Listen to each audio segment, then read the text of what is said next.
जी भोपाल से। राधा वल्लभ श्री हरि। राधा वल्लभ श्री हरिवंश महाराज जी। महाराज जी आपके चरणों में कोटि कोटि प्रणाम। महाराज जी मेरा प्रश्न यह है कि क्या प्रतिकूल परिस्थितियों में ही पूर्ण शरणागति होती है? अधिकतर कोई बिरला ऐसा होता है जो समस्त अनुकूलता में न फंसकर उसको मिथ्या मानकर सत्य भगवान की शरण में हो जाए। नहीं तो मनुष्य शरीर में ये स्वभाव है कि उसको जो भी भोग सामग्री अनुकूल लगती है उसमें उसकी आसक्ति हो जाती है। चाहे कोई शरीर हो या कोई पदार्थ हो या कोई पद हो या कोई भी ऐसी परिस्थिति हो जो उसके अनुकूल होगी, उसमें उसकी आसक्ति हो जाती है। जब आसक्ति हो जाती है तो पूरा मन उसमें रमण करता है। फिर शरणागति कैसे हो सकती है? अनुकूलता में हमारा स्वभाव है ऐसा, प्रकृतिजन्य है ना। देख लो, आप देखो ना, जब अनुकूलता होगी तो उस वस्तु व्यक्ति की आसक्ति हमको प्रभु की तरफ मुड़ने ही नहीं देगी। और जब अनुकूल व्यक्ति वस्तु पदार्थ में जो हमारी आसक्ति थी, जब वहां से ठोकर लगती है, तब एक जगह दिखाई देती है कि अब प्रभु की शरण में हम जाए। जैसा अधिकतर प्राय होता है, कभी कोई बिरला पूर्व जन्म का ऐसा भजनानंदी कि उसको समस्त वैभव प्राप्त हुआ लेकिन वो आसक्त नहीं है, वो भगवान, वो बात एक अलग है। एक बिल्व मंगल जी बहुत बड़े महापुरुष हुए हैं, उनको बिल्व मंगलाचार्य कहा गया, पर वो पहले वैश्या में आसक्त थे।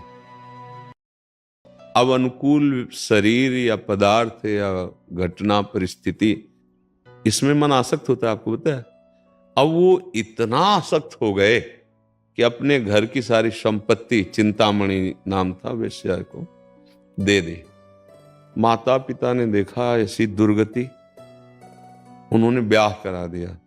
जो पाणिक ग्रहण हुआ तो उसमें जो उनको पत्नी मिली वो बहुत पतिव्रता, पवित्र स्वभाव की, पर इन्होंने उसकी तरफ देखा भी नहीं। वार्ता या प्रेम आदि तो बहुत दूर की बात, लेकिन वो पतिव्रता थी, इसीलिए सहन कर गई उनकी प्रतिकूलता को। उनके प्रति कोई दोष दर्शन नहीं। ब्याह हो गया, फिर भी आसक्ति चिंतामणि से, इसी दुख में माता पिता जलते हुए उनका शरीर पूरा हो, हृदय में बड़ा दाह, मतलब अपराध पे अपराध बनता चला जा रहा है। चिंतामणि ने एक दिन कहा, तुम्हारे पास क्या है हमें देने के लिए?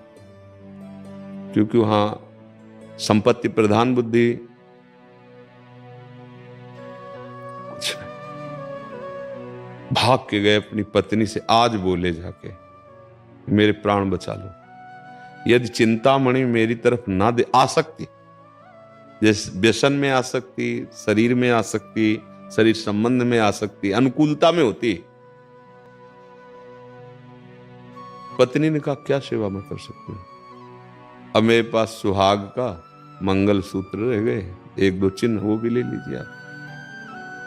ले लिए, पास लेके गए। कहां से लाए? उसने कहा, मेरी जो पाणिक ग्रहण किया था पत्नी, उसने। उनका धिक्कार तुम्हारे जीवन को। अपने जनों से कहा, इसको बाहर करो यहां से, धक्का लगा के। अब वो समझ गई थी कि आसक्ति को तोड़ना जरूरी, क्योंकि कुछ और भगवान की प्रेरणा होती है। जिसका मंगल करना होता है उसे प्रतिकूलता मिलती, पक्का मिलती है। अब वो जिससे इतना आसक्त थे उसके ऐसे वचन, पूरा जीवन दे दिया, सब कुछ दे दिया, निकाल इनको यहां से, धक्के मार के बाहर कर दिया।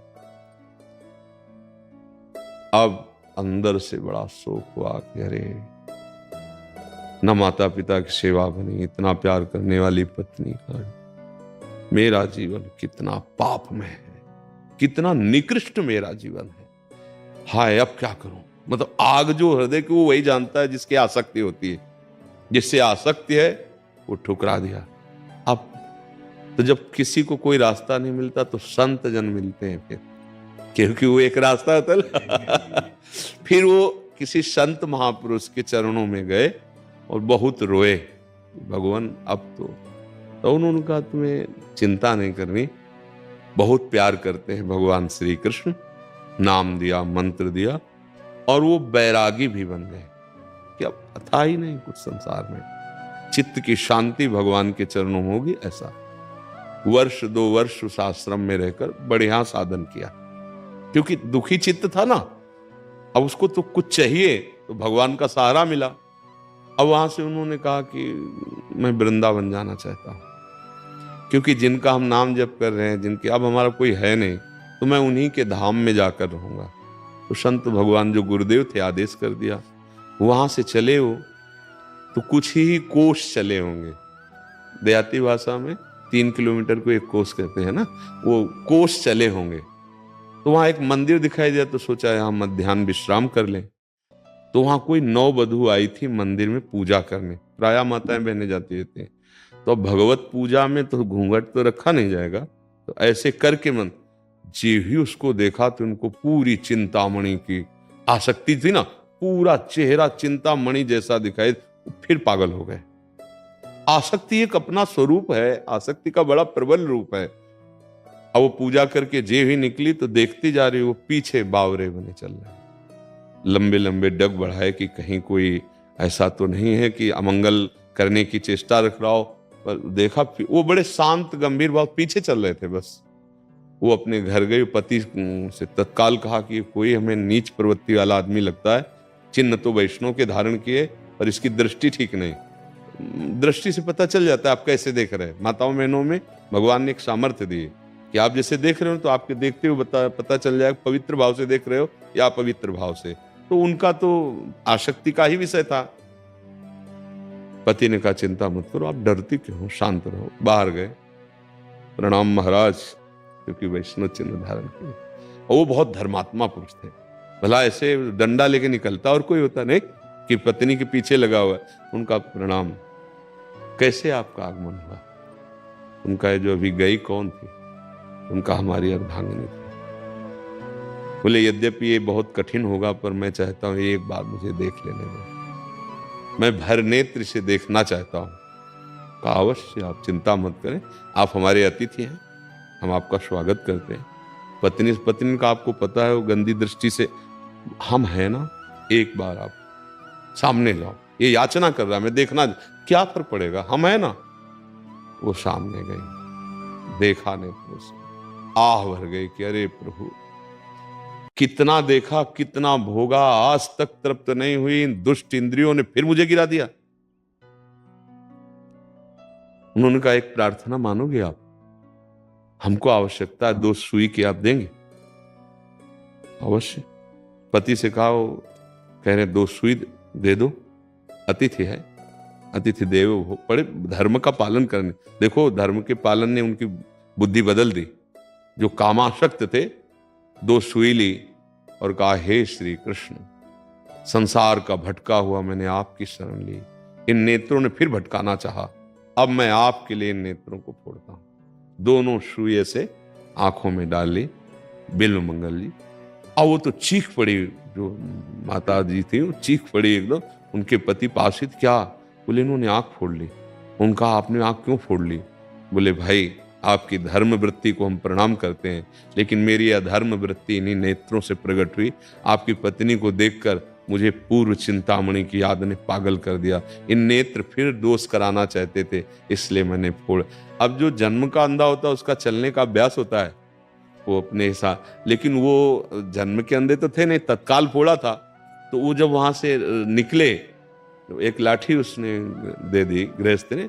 अब उनका अभ्यास था नहीं, तो एक कुएं में गिर पड़े जिसमें पानी नहीं निकाला जाता था, इसे रास्ते के आसपास कहीं होगा। अब सोचा बहुत अच्छा हुआ, अब यहीं सड़ूंगा मरूंगा, क्योंकि ये नीच शरीर ऐसा ही दंड पाने योग्य है। बस अंतिम जैसे कोई पुकारता ऐसे, हे कृष्ण हे गोविंद हे नाथ। आ गई आवाज, आ गई, बाबा लाठी ऊपर उठा। इतनी अमृतमयी आवाज किसकी हो सकती? देखो हमारे प्रभु का स्वभाव, कोई कैसा भी हो, अपिचे सुदुराचारो भजते माम अनन्य भाग।